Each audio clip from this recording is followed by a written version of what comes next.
Kanina pinasilip ko yung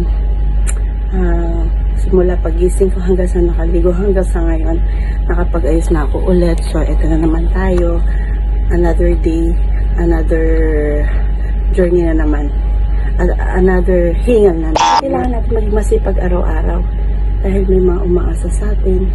So no choice tayo guys kundi maging masipag araw-araw. At syempre dapat laging maging maganda pa rin araw-araw. What? Kahit ano man ang estado ng trabaho natin, syempre kailangan pa rin natin na fresh everyday.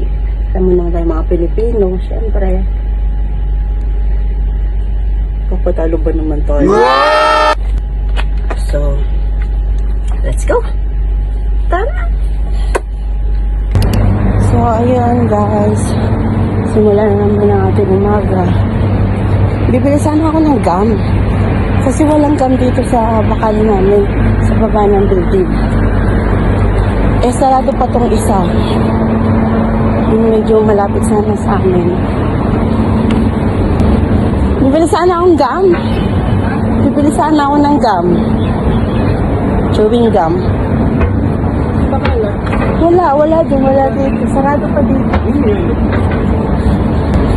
No choice tayo, magtitiis tayo walang nguya. Hindi ko alam kung narinig nyo ako kanina kasi nakalimutan kong mag-headset, pero sana naman may boses. Sa araw-araw puro hingo tayo pero okay lang, at least diba may trabaho tayo. Yun naman ang pinaka-important. Mahirap yung nasa bahay ka lang, hindi ka nga hinihingal. Tapos nasa bahay ka lang, wala kang inaasahan, wala kang sahod. At least kahit hingal-hingal ka, ayos lang. Dahil pagdating ng end of the month, meron kang hinihintay na sahod.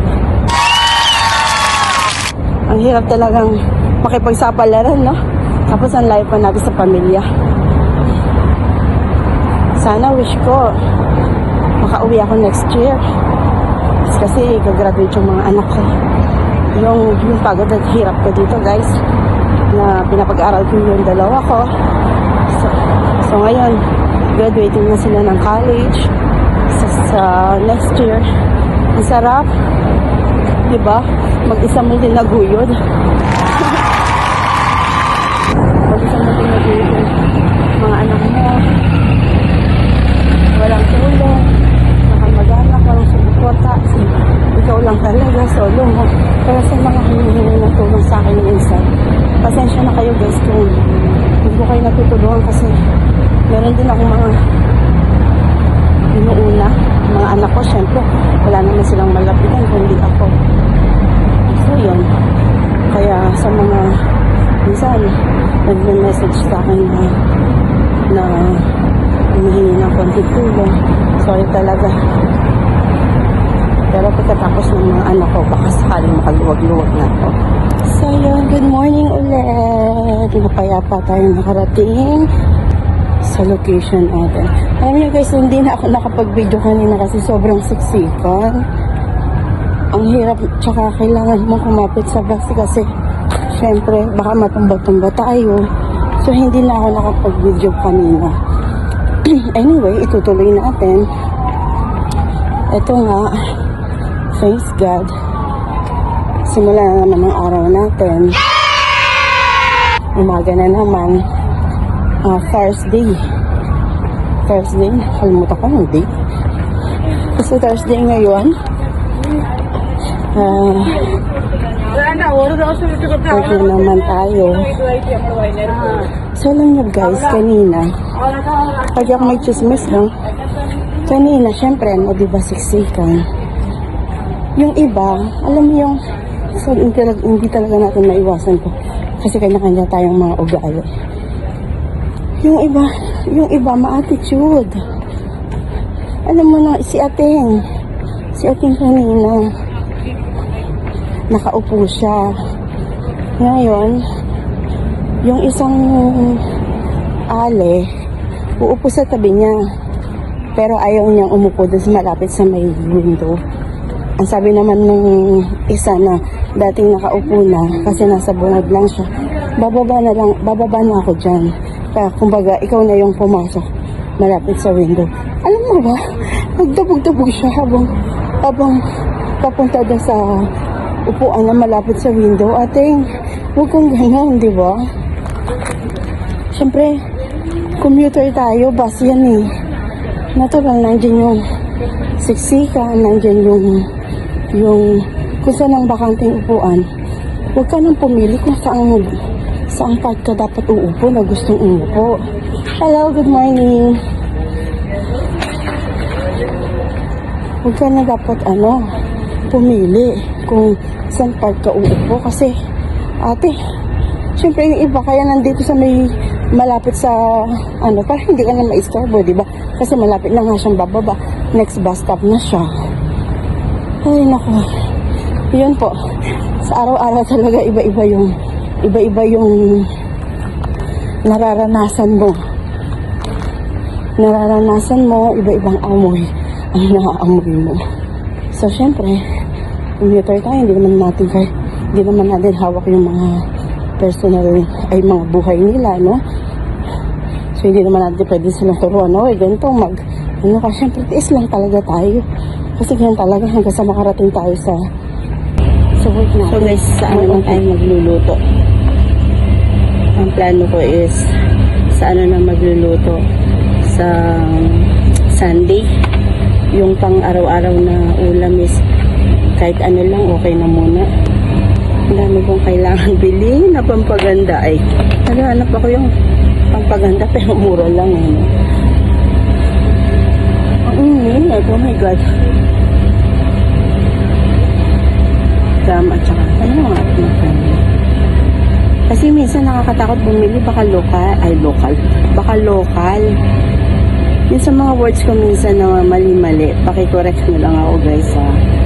Kasi syempre, pagod na ang inyong ati.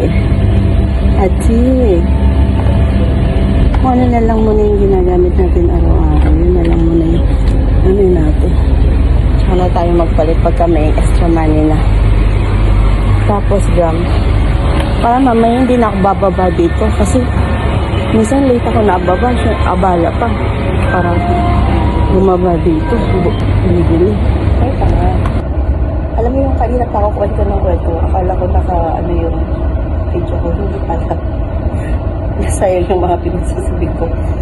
Hindi ko naulitin yung mga pinagsasabi ko, yung mga chismis ko sa inyo. Yun. So sabi ko, bakit di nag-record? Hindi pala nakaplay. Well, yun nga, yung sinasabi ko, natuto pala yung kasabihan na kapag mainit ang panahon, uminom ka ng kape. Kasi kapag mainit ang panahon, uminom ka ng malamig, lalo kang pagpapawisan. Pero pag mainit ang panahon, sabayan mo ng inom ng tea or coffee, sasang-ayon yung init ang panahon sa katawan. What? So yun, yung hindi ako makahinga kanina guys, kaya umalis ako, tumayo na ako. Kaya lang tayo sa taas. Meron pa naman tayong time dito. Pag-dismissan muna tayo din sa aming receptionist. Hi, Kuya. Hey, good morning. Good morning, Kuya. Good morning, Kuya.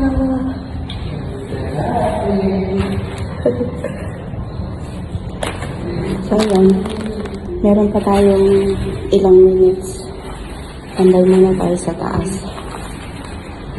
Hi, sir. Morning. Elevator is going up. Nakasabay ko yung hamo ko. Kasi ako makatambay, pero hindi. Tatambay ko rin ako. Bakit? Nakagat eh. Sayang mo ka na pala. Kainis. Kasabay ko yung hamo ko. So, alam niyo, nandito na ako. Pero may oras naman ako ng pasok. Hi ka, sa vlog ko. Nakasabi ko sa elevator, putik. Oo. Paakyat ako, pababa siya. Pag open, yung cancel. So yun, pag kami yung may extra time pa ako, dito ako natambay. Nakikipagkwentuhan ako sa kanya. Chismosa din to eh. Same ko.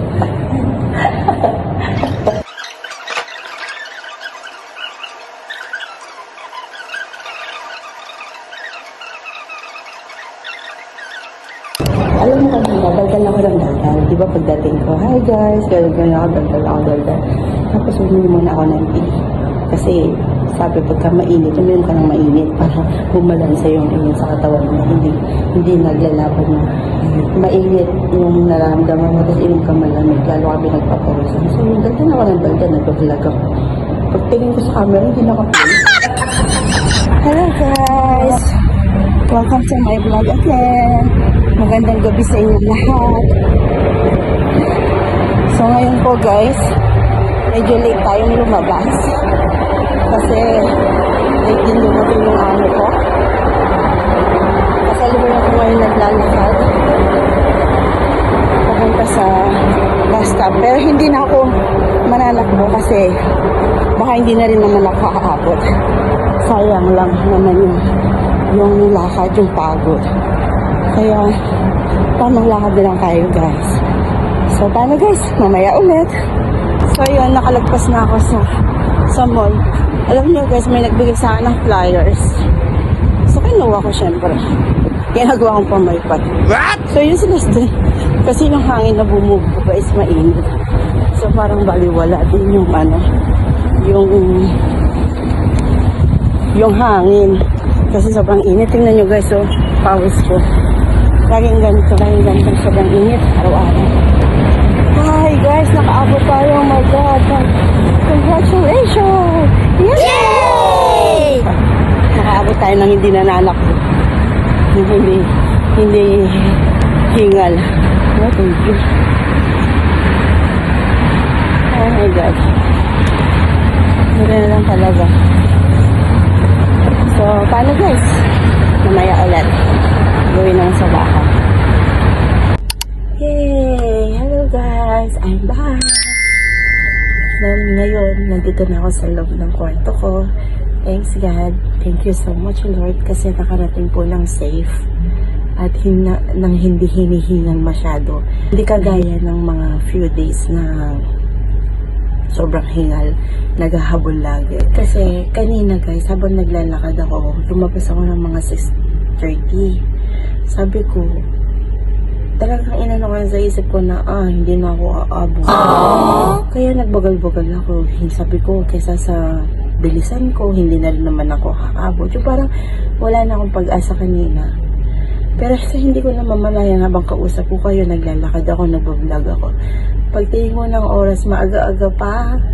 Kaya yun, nakaabot tayo sa bus. Yay! Sa time natin. Kasi kaya gusto kong ganung oras na makauwi. Kasi para nakakapagpahinga agad. Guys, yung pag-uwi sa bahay, syempre, bago kakain, pahinga muna. Hindi kasi yung late ka uuwi. Tapos, syempre, magsasaing ka pa. Late ka nakakain. Tapos, ako pa naman madaming orasyon. Madami akong orasyon sa buhay. Gusto ko yung pa-chill-chill.